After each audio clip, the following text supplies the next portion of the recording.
आं दिनैनि बे मिडिया बिथांमोनखौ बिथांमोननि जोहै फोरमायनो मोननानै बा फोरमायनो थाखाय आंनि गोसो गोरबोनिफ्राय मोजां मोनदों। लोगोसे मैयासो जालांनाय जिथु बरं बसुमतारी बिथाङा एक्स बिएलटि न'जोन इउपिपिएल आव हाबहैबाय होननानै बिथाङा बुंदोंमोन। दा बिनि सायाव आं फंनैसो बुंनो नागिरदों। जाय बिथांमोना मैया इउपिपिएल आव जयेन जादों बिथांमोना एक्स बिएलटि नङा। गाव हिसाबै नंगौमोन, थेवबो बिथाङा हासरा गामिनि थागिबि नङा, जोनोम गामिमोन बिथांनि। थेवबो बिथाङा जों हासरा गामिनिफ्राय थांनाया गोबाव बोसोर जाबाय, गोबाव माने 20 बोसोरनि सायाव जाबाय। दा बिथाङा हासराखौ नाम लानानै हासरानि मानसिया इउपिपिएल आव हाबबाय होननाया जोंनि हासरानि थाखाय जोबोद लाजिथावना जादों। बिथाङा हासरानि बुंनाया गावनि थाखाय बिराद गोरोन्थि जादों आरो। बिथाङाथ' गाव हिसाबै हासरानि नंगौमोनब्लाबो बिथाङा गोबाव सम जाबाय गारनानै थांनाया। दा हासरा रायजोआ बिथांनि बाथ्राखौ जेबो गनाया आरो बिथाङा हासरायाव जेबो बिहोमा गैया। दा बिथांनि मोनसेबो बाथ्रा लाया हासरा रायजोआ। दा हासरा रायजोआ बिपिएफनि केन्डिडेटखौनो देरहागोन होननानै बिथाङा बिपिएफनि केन्डिडेटखौनो देरहागोन होननानै हासरा रायजोआ जान्जि खाफ्रादों। दा जोंहा हासरा हिसाबै बिपिएफआवनो गोबाङानो बिपिएफआव दाबो दङ, नाथाय बिथाङा बुंनाय लेखा नङा। बिथाङा आरो बुंबावदों माने गाबोननि समाव आरोबाव हासरानिफ्राय गोबां मानसि जयेन जाबावगोन होनना बुंनाय बाथ्रायाबो नङा। आरो हासरानिफ्राय दिनै दासिमहालागै रावबो थाङाखै आरो जों खौरां लाजोब्बाय। हासराना थिगैनो दं, बिपिएफजोंनो गोबां सापर्टार मानसि दं।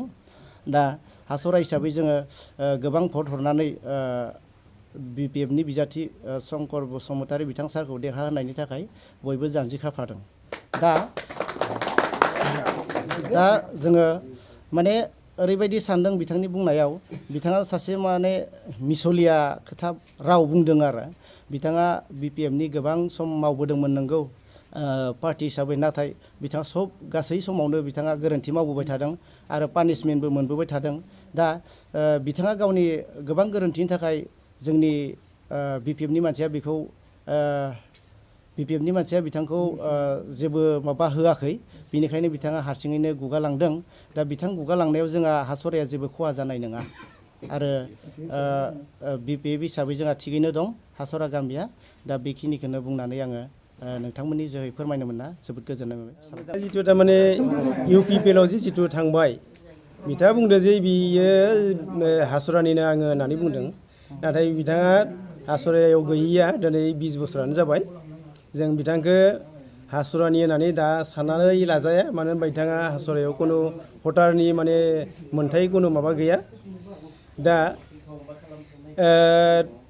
आरो जिथु बुंबाय बिथाङा जे इउपिपिएलनि आं जे मानसि बिपिएफनि आं जे मानसि जिथु इउपिपिएल आव फायदो होननानै बुंदो, बिथांमोना माने नङा, बिपिएफनि मानसि नङा, बिथांमोना इउपिपिएलनिखा।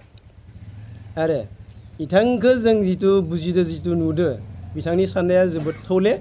मानो होनना बुङोबा बिथाङा आंनिफ्रायबो थिखा खामानियाव फैसा लाखिलांदोंमोन, नाथाय 50,000ल' बिथाङा हरबाय। 50,000खौ दिनैसिमबो हराखै। बे माने बोसोरब्रैयानो जाबाय। बे गोसो मोजांनि मानसि नङा आरो गोथौयै साननो हानाय मानसिबो नङा। नाम खालामदों नंखाय माने बिपिएफनिफ्राय बिथाङा मानसि लांनो हायाखै, इउपिपिएलनिखा।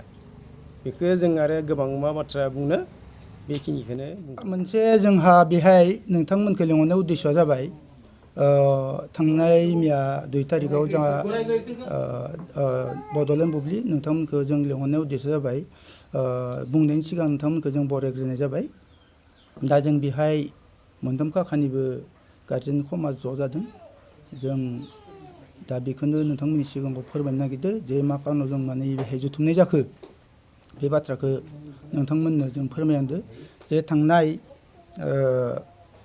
2 तारिखआव अर्थात मैया जे मोनसे निउसाव सासे मानसिया एबा बरं होननाय बेक्तिया जे जोंनि गामिखौ एसे इलेक्सन बेपारै माने भुल पदै बिथाङा दैदेनलांदो। दा बेयो जोंनि कारणे हासरा गामिनि थाखाय खुनु हार्म जाया। आरो बिथाङा जिखिनि सेंग्राखौ लानानै थांदो, सारेन्डार खालामहैदो, बिथांमोना अलरेडि जोंनि सापर्टार नंखायामोन, गावसोरनि इउपिपिएलनिनो गासैबो सापर्टारखा।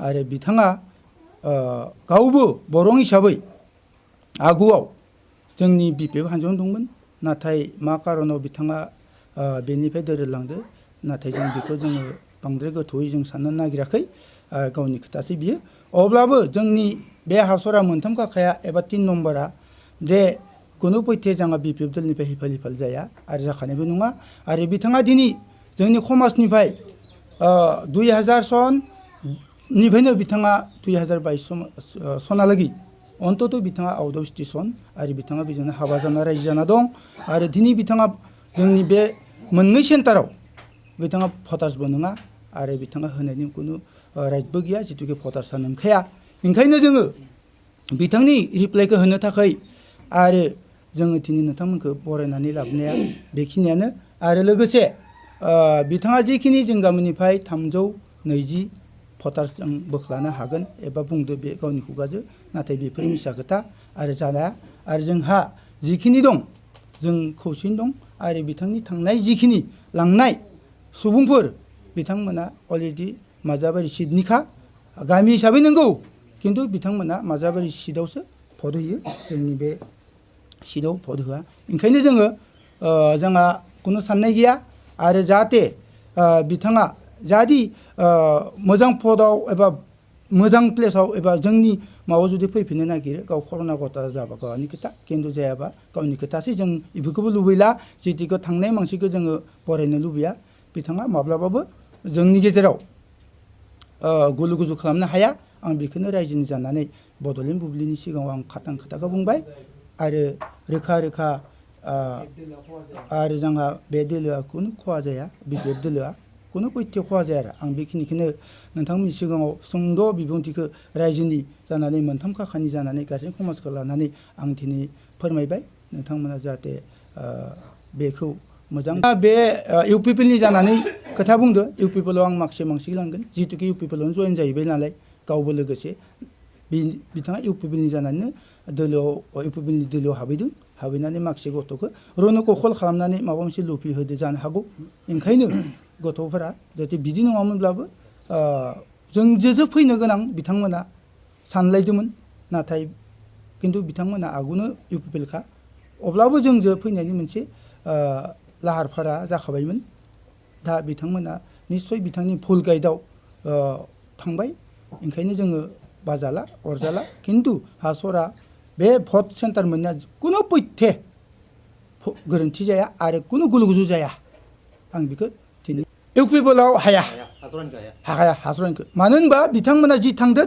गावसोरनि जोबखायो मेम्बारा आगि बिसे जोंनो बिथांमोना भट होफेरखाय हायाखै बिपिएफआव ल' खालामदो आरोखि बेनि बादै कुनु माबा गैया आरोखि इलेक्सन पेपाराव बिथाङा हाबदो बेखिनियानो आरोखि आंनि बुंनो गोनाङा